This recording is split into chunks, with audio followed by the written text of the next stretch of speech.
كانوا بيدوا للجمهور مسكنات عشان يداروا على اللي حصل في موسم الصفر بتاعهم في اداره الاهلي. طبعا، والصفقات الكيديه اللي كانوا عاملينها والصفقات الفاشله. والجمهور جمهور طيب، الجمهور بيتساق. هنلعب افريقيا، هنلعب افريقيا، هنلعب افريقيا. هي مسكنات. اصحى يا بابا، ده مسكن. ومعشمين الجمهور ومعشمين الناس كلها ومعشمين الوطن العربي ان الاهلي هيلعب افريقيا، والاهلي افريقيا ما تنفعش من غير الاهلي. لو حصل زياده وكان الاهلي لعب، يبقى انا ضمنت 100% انا صح ان الزمالك طول عمره مظلوم. كل سنه بعد كده انا حاجز الدوري 26 27 28 29 30 الخمس سنين دول، وان شاء الله افريقيا بتاعتنا، وان شاء الله ما حدش هينافسنا، بس في حاله واحده. ايه يا والنبي؟ حاله واحده بس، خلاص الموضوع خلص. هم كانوا عشمانين ومعشمين الجمهور ومعشمين الناس كلها ومعشمين الوطن العربي ان الاهلي هيلعب افريقيا، والاهلي افريقيا ما تنفعش من غير الاهلي،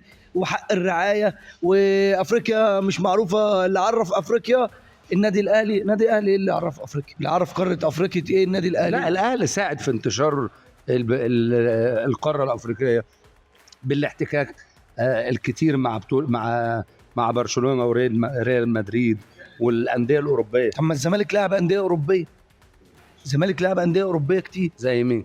زي اتلتيكو مدريد، وزي فرق كتير، وفالنسيا. كانوا بيدوا للجمهور مسكنات عشان يداروا على اللي حصل في موسم الصفر بتاعهم في اداره الاهلي. طبعا، مسكنات والله.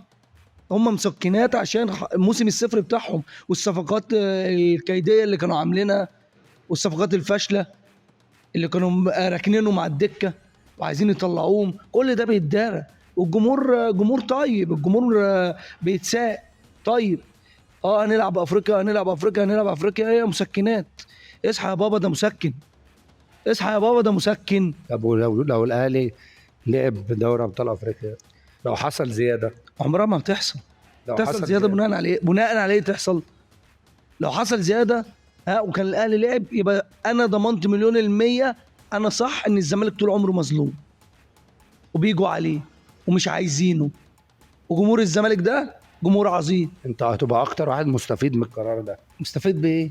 ان انت كل سنه بتفنش ثالث ان شاء الله. كل سنه بعد كده انا حاجز الدوري 26 27 28 29 30 ان شاء الله نبقى حاجزين الدوري الخمس سنين دول، وان شاء الله افريقيا بتاعتنا، وان شاء الله ما حدش هينافسنا، بس في حاله واحده. ايه يا والنبي؟ حاله واحده بس. إيه؟ يسيبونا ويرحمونا شويه الساده المسؤولين. انا رجاء منهم ان هم يبصوا للزمالك بنظره رحمه شويه، ويسيبونا عشان نعرف نجيب بطولات